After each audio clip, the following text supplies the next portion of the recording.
Hey, I got a confession. Been losing all moments. Welcome to the Indie Author Method, where we share insights from authors for you on your writing journey. On the weekends, when you have more time and space in your day, we sit down with another author to discuss their processes and what they can share with you. This episode is brought to you by Monk Manual. Monk Manual at its core is a 90-day productivity system, but it's much more than that. Monk Manual as a company is on a mission to fix modern productivity to help people live fuller, richer lives. Inspired by the wisdom of monks and rooted in psychology, they design practical tools for peaceful being and purposeful doing.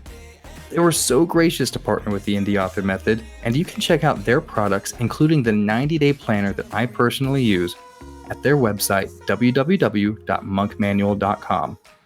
Be sure to use promo code AndrewJBrandt at checkout for 15% off your order. That's my name, all one word, Andrew J. Brandt at monkmanual.com. I would also like to remind you that the pre-order campaign for my new 4-book announcement is live now, and you can get in on this with a support tier starting at just $10 at gumroad.com/AndrewJBrandt. The first of those 4 books, The King of Action Figures, will release in April. Now, on to the interview. Get this, 6 indie romance authors, each taking a classic monster trope, mix it in with some romance, and bam, you've got Monster Mash. Well, today I'm joined by one of those authors, USA Today Bestselling Author Sophie-Leigh Robbins, whose newest book, Alienhated, is not only part of this 6-author project, but is a sweet and fun Halloween romance all in its own right. Sophie-Leigh, how are you? Hi, I'm good. Thank you. How are you? I'm great. Thank you so much for taking the time with me today. I know you're about 7 hours ahead of me, so I appreciate you staying up late to record this with me. No problem. Let's get into not only Alienhated, I mean, but you've got several books under your belt now. What was the initial inspiration behind this, and how did you get involved with these other 5 romance writers? So the Monster Mash project actually started out as kind of an April's Fool joke. Okay. So another rom-com author posted on Instagram a fake cover. I can't quite remember, but it was something like falling for my... I'm just making this up because I really can't remember, like alien or werewolf, Okay. best friend or something like that. But it was meant as a joke, and a lot of readers commented on that, like, "Oh my God, I would totally read that," and this sounds so fun. And then we started talking, with a couple of authors, like, what if we really did this as a secret fun project in between our other books and series? And yeah, that's kind of how we started, and the 6 of us got together, and the Monster Mash rom-com madness was born. I love that. How did you specifically, how did you come up with the idea for using like an alien? Because I know like Lindsay Jessenowski used a werewolf, Gigi Blume, who we've talked with before on the show, she went with witches and ghosts. So how did you decide on aliens? Well, in a couple of ways. So at first I wanted to do a vampire book, but someone else was already doing a vampire one, which wasn't a problem. We could share the same monsters, but I started writing and it didn't flow that well. And then, the idea of an alien with a funny spin on it just kind of landed in my head. And then I thought, what if they got alienated? And then I came up with the title of Alienhated, and I thought this would be perfect for an enemies to lovers rom-com. And that's kind of how I rolled into the whole alien thing.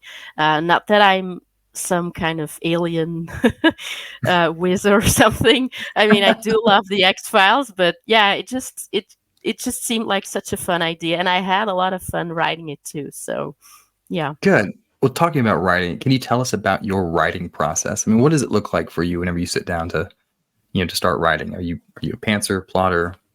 What's your process like? I'm kind of a mix of both.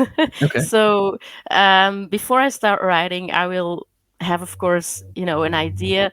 And for my last few books, I wrote the blurb first, um, which for some way really helps.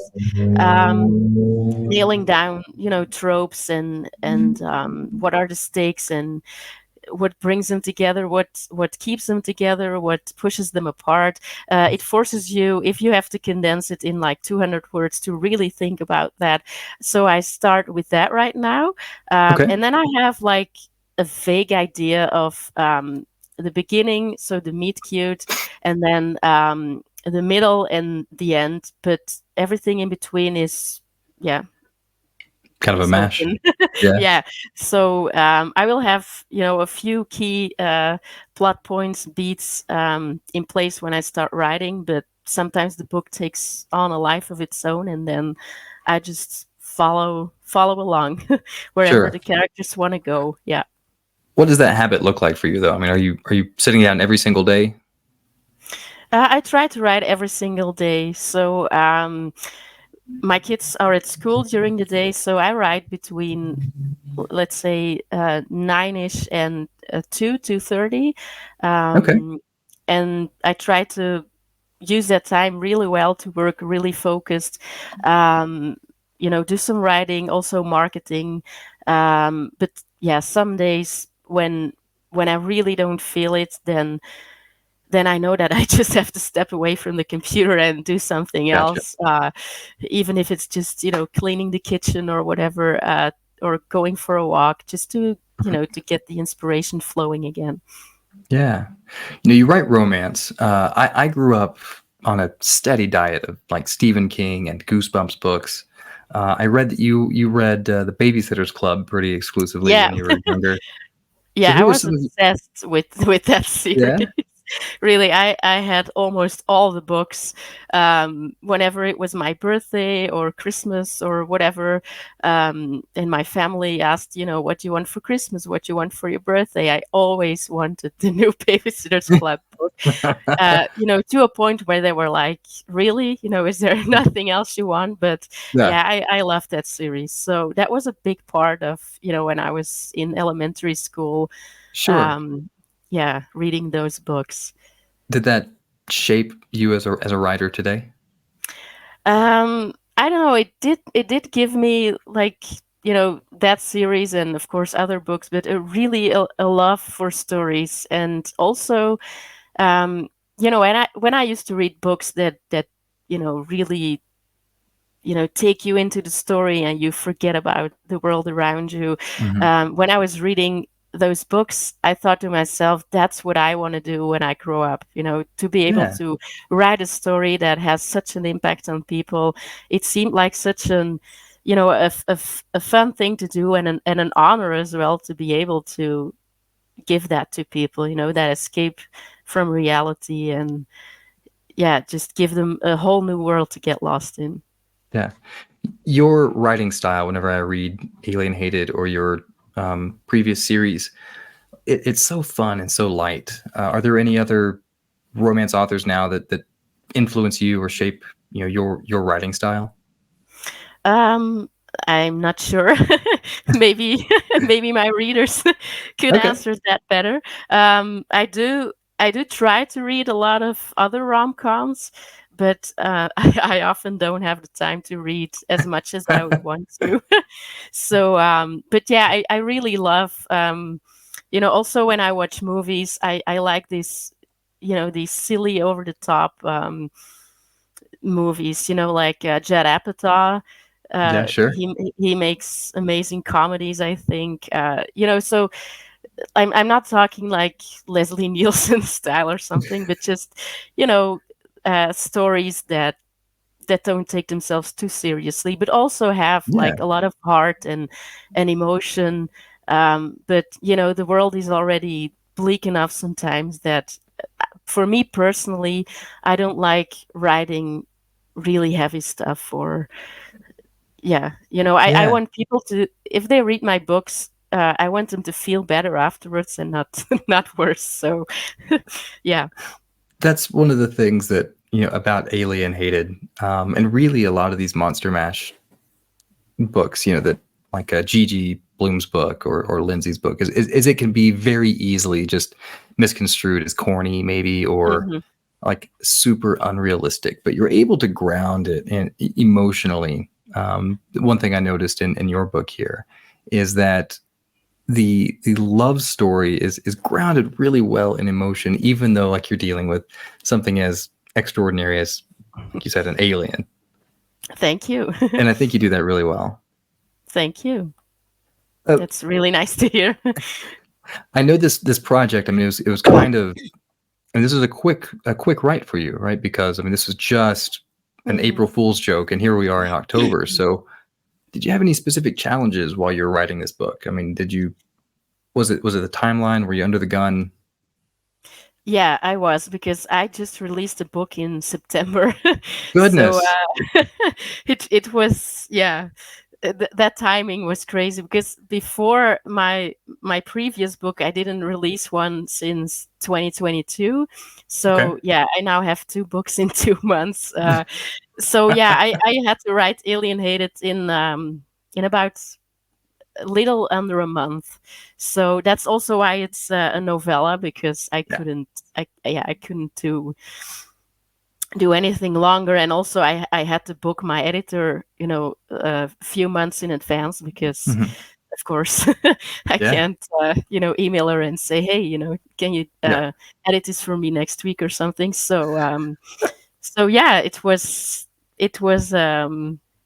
yeah, fast writing, but in a way it was good because I could really, really get into the story and focus for that 1 month and just write it. And yeah. Yeah. What is the message or takeaway that you hope readers get from this book? Um, well, several things maybe. The main character, Jo, she has some anxiety, um, which I think is important to, like I said, I really love lighthearted, feel good things, but I also um, feel that it's valuable to bring something into these rom-coms that is recognizable for a lot of people. And I think a lot of readers, not everyone, but what I've heard from a lot of readers is that they often suffer from anxiety or Mhm. stuff like that. So yeah, I have a tendency to have a bit of that as well. So I wanted to incorporate that into the book, and also just that you can have a story that is way out there. Like, we know aliens aren't real, or probably aren't real, uh, I don't but know. The United States government is saying yeah. they are. Yeah, or Fox Mulder, who says, I want to believe. I believe, yes. Yeah. But yeah, just, I just wanted to give readers something really fun, uh, a bit out of the ordinary. And yeah, that love can come in all kinds of forms and ways. What about you? What do you personally, are aliens real? I don't know. Yeah, really, I don't think so, because Yeah. I mean, we probably would have known by now, but who knows? Maybe they Who are knows? something completely different than what we think they are. And yeah, the jury Sophie-Leigh is still out Robbins, on that one.